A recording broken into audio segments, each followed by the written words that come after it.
Olha, mudando de assunto, nessa reta final do Linha de Frente, o Supremo Tribunal Federal está analisando nesse momento o Marco Civil da Internet. Os ministros Flávio Dino e Cristiano Zanin votaram para responsabilizar as redes sociais pelo conteúdo publicado pelos usuários. Até o momento, o placar está em 5-1 pela responsabilização das plataformas. O que está em discussão na Corte é a análise de 2 recursos que questionam as regras do Marco Civil da Internet, como a responsabilidade das redes e a possibilidade de remoção de material ofensivo sem a necessidade de ordem judicial. O ministro André Mendonça foi o único até o momento a divergir dos demais ministros. Nesse momento, o ministro Zanin falando, estamos inclusive com as imagens ao vivo do Supremo Tribunal Federal, o ministro Zanin falando nesse momento. Vou girar já nosso debate nessa reta final do Linha de Frente. Bom, daria um novo programa, Cíntia, sobre essa discussão do Marco Civil da Internet.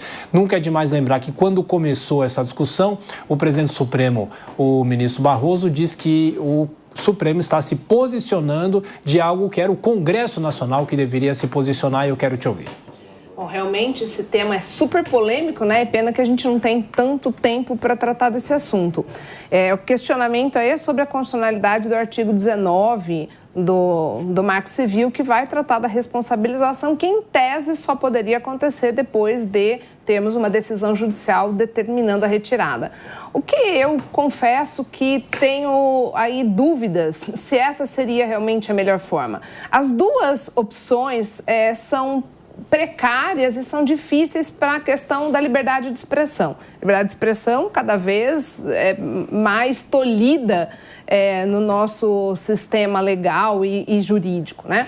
O que a gente encontra, na verdade, é que, assim, de fato, deixar qualquer conteúdo sem nenhuma responsabilização das plataformas é algo, apenas dependendo de determinação judicial, é algo temerário, porque muitas vezes não há tempo hábil para se evitar danos de grave monta. A gente tem ali uma exceção, que é a questão de conteúdos íntimos, que a plataforma responde subsidiariamente após uma simples notificação ali da parte. O que é importante a gente olhar é que cada plataforma tem a sua política de utilização. Então, ela pode, inicialmente, já ter um controle sobre aquilo que... E ela já faz, né? Quase todas as plataformas, sobre aquilo que pode e aquilo que não pode. Ela mesma remove muitas coisas nesse sentido. Talvez, ao meu ver, o que falta seja um canal mais efetivo. Eu não sei se aqui alguém de vocês já tentou fazer uma denúncia de um conteúdo impróprio e muitas vezes o retorno é muito zero. É um retorno que vem muito falho. Então, talvez uma maneira de não termos essa responsabilização dependendo de uma medida judicial apenas fosse termos um canal mais específico, uma ouvidoria melhor nesse sentido. Eu acredito que a linha do Supremo vá na direção da responsabilização, muito embora a gente perceba que nem lá mesmo isso é uma unanimidade. E aí retoma aquilo que disse, é o Supremo fazendo o seu papel, porque quando uma ação de inconstitucionalidade chega até o nosso Supremo, é papel dele, de fato, decidir sobre esse assunto. É o tipo de questão jurídica que, embora poderia ser tratado melhor legislativamente, não foi, pelo menos na forma como eu vejo. Eu tenho um receio de um controle muito grande sobre esses mecanismos, sobre essas plataformas. Sou pena da gente tolher manifestações. E o receio é que isso se transforme em plataforma política, para que comece a se caçar questões políticas antagônicas. Então, talvez a gente pudesse ter uma diretriz para questões como pedofilia, questões como mais sérias nesse sentido, que não envolvessem questões políticas, porque esse é o meu receio. Marisa, o Supremo é instado a tomar uma decisão, a ter um posicionamento em relação a isso. E qual, para você, deve ser a tendência e como fica o Congresso depois de uma decisão final do Supremo assim? Olha, a gente tem que olhar com bons olhos, né? Eu sou daquele que sempre vê o copo meio cheio. Eu acho que toda discussão, todo diálogo, ele é válido, porque mesmo que uma das partes não se favoreça, de fato foi discutido o assunto e isso é muito válido no país, né? Esse fisiologismo político que ocorre aqui no Brasil é muito ruim, porque a gente está falando do Marco Civil da Internet, que veio lá de 2014, e o que a gente tem a acrescentar nisso é que, por causa dessa polarização toda, é que a gente está falando sobre isso. Olha só, já é de responsabilidade dessas empresas redes sociais e etc., conteúdos inapropriados. Existe uma diretriz que deve ser cumprida ao usuário. O que não cabe também, a LGPD deixar de fora esses usuários que não conseguem, de alguma forma, se valer do direito de respeitar o próximo. Eu estou usando palavras aqui e estou pisando em ovos, porque como eu trabalho com a internet, tudo hoje é ofensivo. Vou dar um exemplo bem claro para você aqui, Thiago. Nós noticiamos outro dia aqui sobre o careca da Federal que roubou lá, ou que supostamente tenha cometido crime do INSS. Se nós tivermos um marco civil da internet e tudo que nós falarmos dessa forma for responsabilizado e ele se sentir ofendido, todos nós seremos aqui processados por danos morais, porque nós não podemos mais falar para o careca que ele é careca, não podemos mais falar para outra pessoa, enfim. Nós temos que ver o marco civil da internet com bons olhos. Existem muitos assuntos, caberia um programa inteiro para a gente ficar discutindo aqui sobre a responsabilidade de cada um, não só das empresas provedoras. Rafael, só um adendo, ele entrou na justiça e a justiça não aceitou. Então, nós aqui podemos chamá-lo de careca do INSS. Agora, Sim, de qualquer forma, isso não foi vetado por enquanto. Pois é, esse assunto da regulamentação das redes sociais, ele é importante, é um dos assuntos mais importantes que nós temos hoje. Eu concordo com a Cíntia no mérito, eu acho que existem excessos que são praticados hoje nas redes sociais, mas também tenho medo dos excessos que essa regulamentação pode gerar.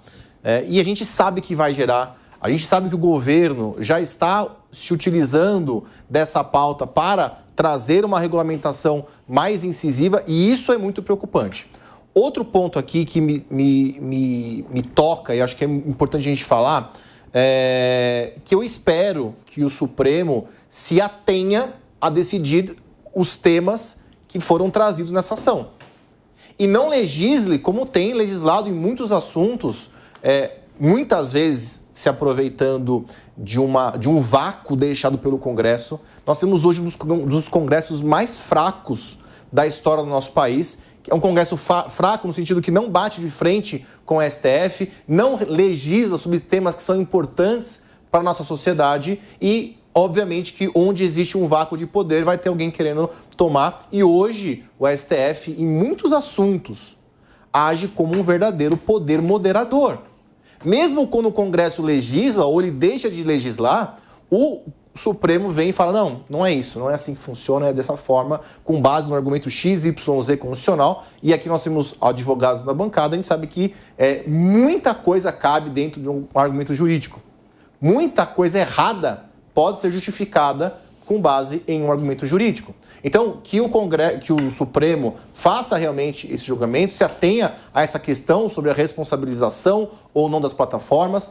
As plataformas, sim, têm que trazer um canal de comunicação e sejam mais ágeis. Eu já tive problema com plataformas, já sofri o golpe do falso advogado, né? Na verdade, meus clientes. Hoje os caras ligam, entram em contato, WhatsApp, muitos caem nesse golpe, a gente não tem o que fazer. Eu tenho uma ação contra essa plataforma, inclusive, e eles não tiram do ar, nem com liminar. Tem liminar, eles não tiram do ar. Então, pessoas estão sendo vítimas de golpe, graças também, acho que dos dois lados tem excessos e a gente precisa chegar no meio termo rápido. Zagarino, 2 minutos para terminar o programa. Para você, se o Supremo se posicionar em relação a isso, talvez o Congresso Nacional aí tome algum posicionamento, tome alguma posição?